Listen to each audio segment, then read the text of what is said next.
Hello! Welcome ulit sa Pinoy Trips and Flips. Dun sa fourth storage unit na nakuha namin, so konti lang yung mga pambenta.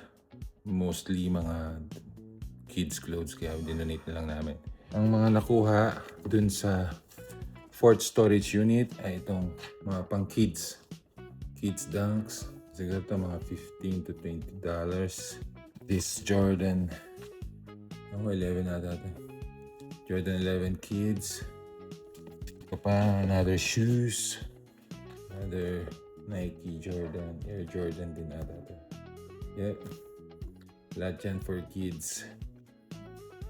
Ayan. Puro mga pang kids. Isang laptop, HP laptop Chrome. Siguro ano to parang hindi gumagana. So 4 parts lang siya. Mga ano lang to. Like $15. Ayan. So $90 na nakuha namin sa fourth storage unit. Ito yung mga yan. So parang bawi lang. Siguro mga $20. Not bad pa rin. That's it. Capiche. Happy reselling!